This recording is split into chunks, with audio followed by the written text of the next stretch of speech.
Hi hello welcome to our channel. నేను మీ సిరి. ఈరోజు మనం చెప్పుకోబోయే కథ మిసెస్ అగస్త్య పార్ట్ 62. కథలోకి వెళ్ళే ముందు వీడియోని లైక్ చేసి హైప్ చేయడం మర్చిపోకండి ఫ్రెండ్స్. శ్రీదా నా భుజం మీద చేయి వేసి అంది బామ్మ వారిస్తున్నట్టుగా. బామ్మ చేతి మీద చేయించి చిన్నగా నవ్వాను.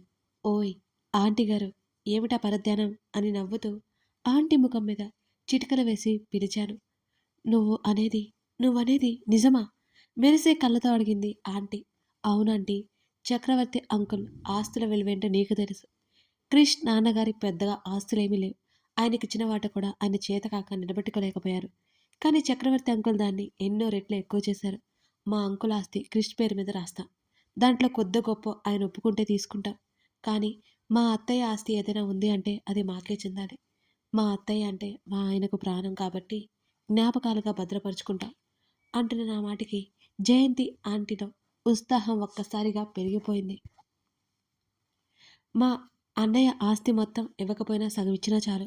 క్రిష్ పేరు మీద రాస్తే నా కూతుర్నిచ్చి పెళ్లి చేస్తా. నా చేతులు పట్టుకుని ఊపేసింది ఆంటీ. అప్పటి వరకు వాళ్ళిద్దరి పెళ్లి అంటే ఎగిరిన ఆంటీ ఇలా మాట్లాడడం నాకేమీ ఆశ్చర్యంగా తోచలేదు. ఆమె గురించి నాకు అర్థమైంది. ఎందుకంటే ఆమె దేనికి లొంగుతుందో నాకు తెలిసే కదా నేను పిలిచాను.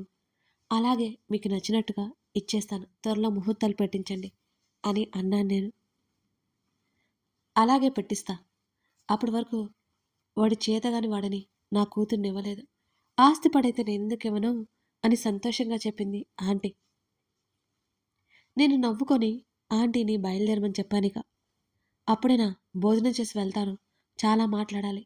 ఆంటీ ఆ మాట చెప్తుంటే ఈరోజు మధ్యాహ్నం మేము ఉపవాసం తినట్లేదు.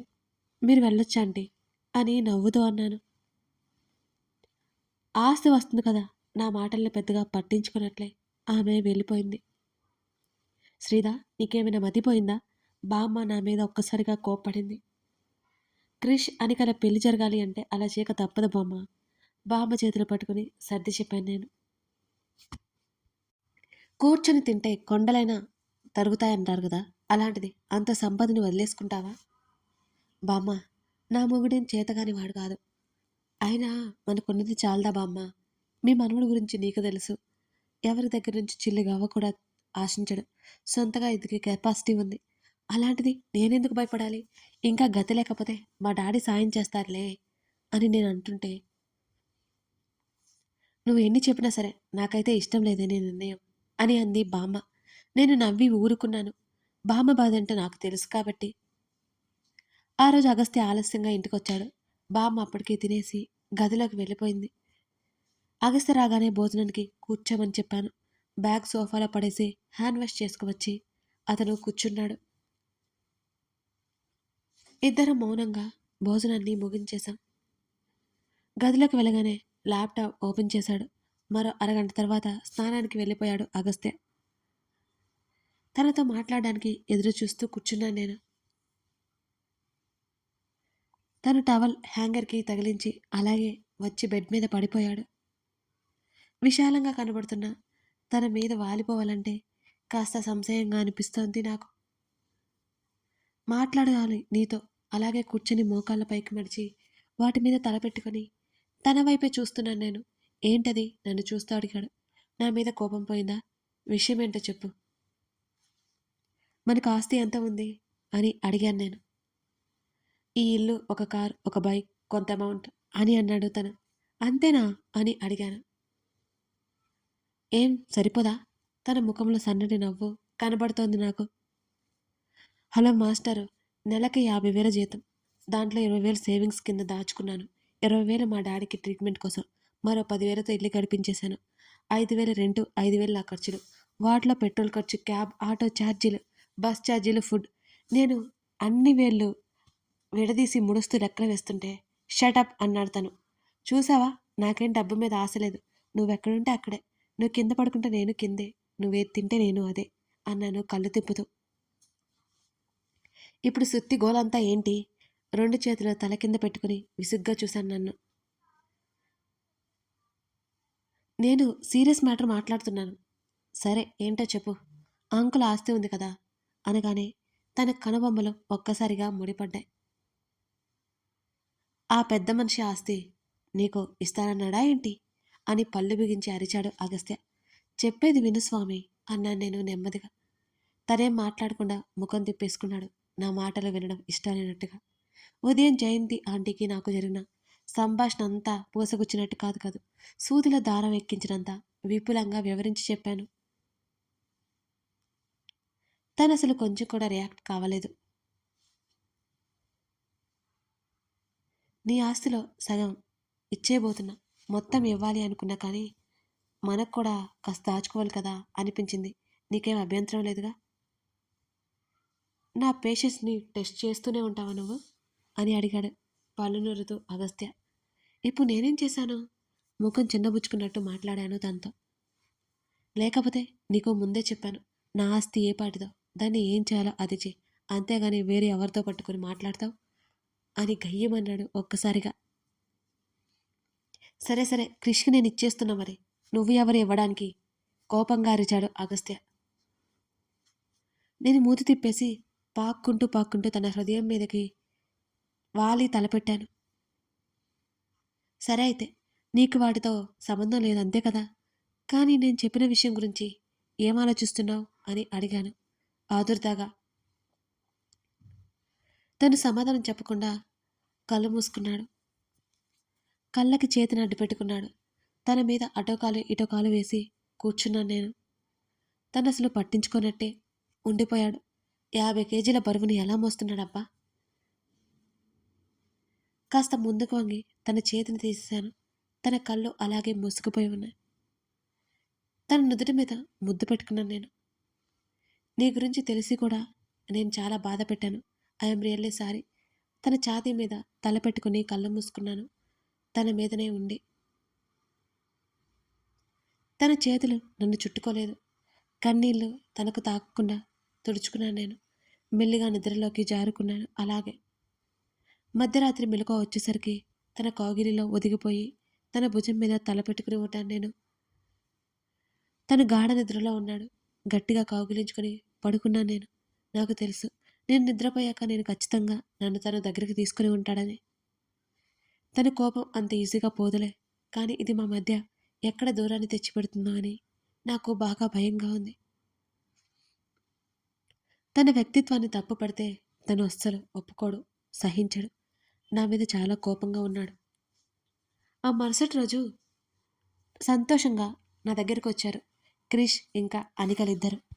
వచ్చి రాగానే I love you Angel, I love you అంటూ చేతులు పట్టుకుని గిరగిరా తిప్పేశాడు క్రిష్. అరే కిట్టయ్య ఆపరా బాబు, కళ్ళు తిరిగిపోతున్నాయి అని నేను అరుస్తున్నా వెళ్ళలేదు. క్రిష్ బామ్మ 2 వేయగానే నన్ను వదిలేశాడు. ఏంటి ఫుల్ జోష్ మీద వచ్చావు, ఏంటి సంగతి? సోఫాలో కొలబడి కృష్ణ చూస్తూ కళ్ళెగరేశాను. మా పెళ్ళికి గ్రీన్ సిగ్నల్ ఇచ్చింది మా అత్త. దీని వెనుక ఉన్నది నువ్వే అని నాకు తెలుసు, కానీ ఎలా అని తెలుసుకుందామని వచ్చాను నవ్వుతూ అన్నాడు క్రిష్. అదంతా ఇప్పుడు ఎందుకులే కానీ ఇంకేంటి సంగతులు అని అడిగాను నేను. చెప్పు చెప్పు, అసలు మా అత్తని ఎలా ఒప్పించావు నువ్వు? నేను అడుగుతుంటే బామ్మ నోరు విప్పబోయేసరికి బామ్మ చేతిని పట్టేసుకున్నాను చెప్పొద్దు అన్నట్టుగా. ఇప్పుడు విషయం చెప్తే క్రిష్ కోప్పడతాడు. తన ముందే తన తల్లిని అందరూ తలా ఒక మాట అంటుంటే అనిక తట్టుకోలేదు. వాళ్ళిద్దరి మధ్య దూరం వస్తుంది. అందుకే నేను చెప్పలేదు. అదొక సీక్రెట్, నేను చెప్పను. ఇంతకీ పెళ్లి ఫిక్స్ అయినందుకు పార్టీ ఏం లేదా అని అడిగాను. నైట్ హోటల్కి వెళ్దాం, అన్నయ్యని నువ్వే ఒప్పించాలి అని అన్నాడు క్రిష్. హోటల్కి వద్దు, నాకు ఇంట్రెస్ట్ లేదు, కావాలంటే ఇంట్లోనే అన్నాను నేను వెంటనే. ఎందుకంటే అగస్త్యని అడగలేను. మా మధ్యలో ఉన్న చొరవ చనువు మాయమైపోయినట్టు అనిపిస్తున్నాయి నాకు. ఎందుకని అన్నయ్యని అడగడానికి భయపడుతున్నావా? మా శ్రీధ వదిన భయపడుతుందా? ఇది పెద్ద షాకింగ్ న్యూస్ అని క్రిష్ ఆట పట్టిస్తూ అన్నాడు. నువ్వు ఆగు క్రిష్, శ్రీదక్క రావచ్చు కదా, మా పెళ్లి జరగడానికి కారణం నువ్వే. ఈ సంతోష సమయంలో మీరు మాతో లేకపోతే ఎలా? పెద్ద బావని క్రిష్ అడుగుతాళ్లే, ఏమంటావు క్రిష్ అని అడిగింది అనిక. ఏంటి నేనా? బాబోయ్ నా వల్ల కాదు, నన్ను వదిలే. మా వదిన మాట తప్ప మా అన్నయ్య ఎవరి మాట వినడు అని 2 భుజాలు కదిలిస్తూ పెదవి విరిచాడు.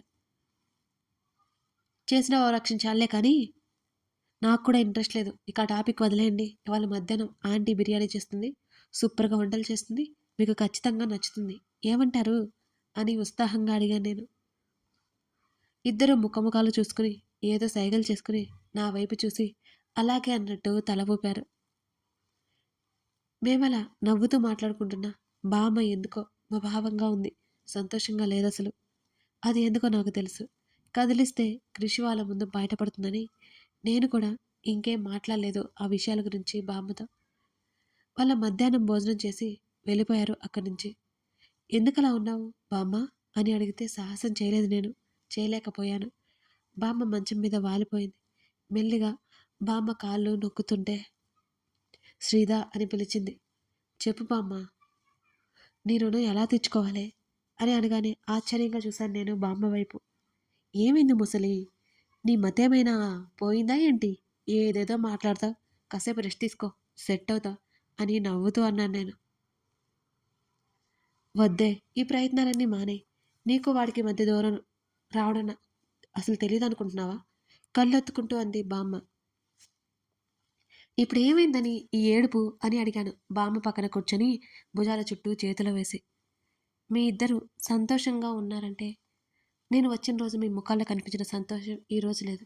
మీ సంతోషం మాత్రమే చూడగలను కానీ బాధను చూడలేనమ్మా. నేను వెళ్ళిపోతాను అని అంది బామ్మ. మీ వాడు కాస్త కోపంగా ఉన్నాడు. దానికి ఎందుకు అంత బాధపడతావు? నేనున్నాను కదా కూల్ చేయడానికి అని బామ్మ చేతులు రెండు పట్టుకుని చెప్పాను నేను. వద్దమ్మా వద్దు. ఆ తండ్రి కొడుకుల్ని కలపాలనే ప్రయత్నం నువ్వు చేయొద్దు. చివరికి నువ్వు కష్టాలు పడతావు అని అంది బామ్మ హెచ్చరిస్తూ. బామ్మ, ఏంటి నువ్వు కూడా? నా ప్రయత్నం చివరి స్టేజ్లోకి వచ్చింది. చూస్తూ ఉండు. మీ మనవడికి అన్ని సంతోషాలు తెచ్చిపడేస్తాను. శ్రీధర్తో మాటలా ఏమనుకుంటే అది జరిగిపోవాలి అంతే అని బామ్మకి ధైర్యం చెప్పసాగాను నేను. కాసేపటికి సర్ది చెప్పి అక్కడి నుంచి గదిలోకి వచ్చాను. ఏంటో ఒంటరిగా అయిపోయిన ఫీలింగ్ కలిగింది నాలో. అగస్త్యకి కాల్ చేశాను ఉండబట్టలేక. సార్ బిజీగా ఉన్నారు మేడం అని రిప్లై ఇచ్చాడు పిఏ. నిస్సత్తుగా అనిపించింది నాకిక. తను ఇంటికి వచ్చే వరకు వేచి చూడక తప్పదు. రోజులు ఇలాగే ముందుకు సాగిపోతున్నాయి ఎంతో దిగాలుగా. మా మధ్యన ఉన్న సన్నటి గీత ఇంకా చెరిగిపోలేదు. అది చూసే వాళ్ళెవరికీ కనిపించదు. నాకు మాత్రమే కనబడుతూ మమ్మల్ని కలవరపెడుతూ వెక్కిరిస్తోంది. దాన్ని చెరిపేయడానికి ఎంత ప్రయత్నం చేసినా అది పారిపోనట్టు శబ్దం చేసి నువ్వు ఓడిపోయావంటూ నన్ను హేళన చేస్తుంది. బామ్మ 4 రోజులుండి అక్కడి నుంచి వెళ్ళిపోయింది. నెక్స్ట్ అకాడమిక్ ఇయర్ కూడా స్టార్ట్ అయిపోయింది. ఈలోపు అనిక ఫైనల్ ఇయర్ కూడా కంప్లీట్ అయిపోయింది. జయంతి ఆంటీ ముహూర్తాలు పెట్టించడానికి సిద్ధమైపోయింది. నేను కాలేజీకి వెళ్తున్న విషయం తెలిసి విన్ని సంతోషపడిపోయింది. ఆ మధ్య జరిగిందేమీ తనకు తెలియదు. ఇప్పుడే నెలల మీద పడుతున్నాయి విన్నీకి. ఏవేవో చెప్పి కంగారు పెట్టాలి అనుకోలేదు. నేను కాలేజీకి వెళ్లాల్సిన రోజు రానే వచ్చింది. ముచ్చటగా 2 నెలలతో పాటు తనతో అంటి ముట్టినట్టు ఉండాల్సి వచ్చింది. ఆ రోజు నన్ను తనే కాలేజ్ దగ్గర దింపాడు. నిజంగా ఈ 2 నెలల్లో కనీసం తను ఒక్క ముద్దు కూడా పెట్టుకోలేదు నన్ను. గుండె భారమైపోయింది తప్ప కన్నీరు రాలేదు నాకు. నా మాటలు అంత బాధించాయా? నాకైతే తెలీదు. ఎంతైనా అభిమానవంతుడు కదా. అలాగే ఉంటాడులే. కాలేజ్ ముందు కారు ఆపాడు అగస్త్య. Take care. మీ కాలేజీనే కదా, ఇంకేం ప్రాబ్లం ఉండదని అనుకుంటున్నాను. ఏదైనా అర్జెంట్ అయితే వెంటనే కాల్ చేయి. నా చేతిని నొక్కిపట్టి వదిలాడు. నేను తన వైపు అలాగే చూశాను. ఏంటి ఇంకా చూస్తున్నా, వెళ్ళు అని అన్నాడు అగస్త్య. చెప్పడానికి ఇంకేం లేదా అని అడిగాను నేను. నా మెడవంపులో తన చెయ్యి మెల్లిగా చేరింది. తన్నే చూస్తున్నాను. నా తలని దగ్గరికి లాక్కొని నా నుదుటి మీద తను ముద్దు పెట్టుకున్నాడు. నా కళ్ళలో నుంచి నీళ్లు చిప్పిల్లే. గొడవ చేయకు, నువ్వేం చిన్నపిల్లవి కాదు. నా నుదురికి తన నుదురు ఆనించి మెల్లిగా చెప్పాడు. వెంటనే తన ఛాతీ దగ్గర ముఖం దాచుకుని ఏడ్చేశాను నేను. తనేం మాట్లాడలేదు. గబుక్కున కళ్ళు తుడుచుకొని కారు నుంచి దిగి లోపలికి వెళ్ళిపోయాను. తన కారు చాలాసేపటి వరకు అలాగే ఉంది. నాకు తెలుసు తను నన్నే చూస్తూ ఉండి ఉంటాడని. అందరూ తెలిసిన ముఖాలే. నా చుట్టూ ఉన్న డబ్బుకి ఆశపడిన ముఖాలే. కథ కొనసాగుతుంది. శ్రీధర్ మళ్ళీ కాలేజీకి వెళ్ళడం మొదలుపెట్టింది కదా. అగస్త్య శ్రీధర్ మధ్య దూరం పూర్తిగా పోయినట్టేనా? కాలేజీలో శ్రీధర్ ఏం చేయబోతుంది? చదువుతో పాటు ఇంకేమైనా తలనొప్పులు నెత్తి మీద వేసుకోగలరా? ఇవన్నీ తెలియాలి అంటే ఈ కథని పూర్తిగా చూడాల్సిందే. మీరు ఇంకా ఉండే కొంది ఈ కథకి అడిక్ట్ అయిపోవడం గ్యారంటీ అన్నమాట. అంటే మ్యాక్సిమం చాలామంది రీడర్స్ ఇదే చెప్పారు. అందుకే నేను కూడా మీతో చెప్పేశాను. తప్పకుండా చూడండి. మీకు బాగా నచ్చుతుంది. థ్యాంక్ యూ అండి.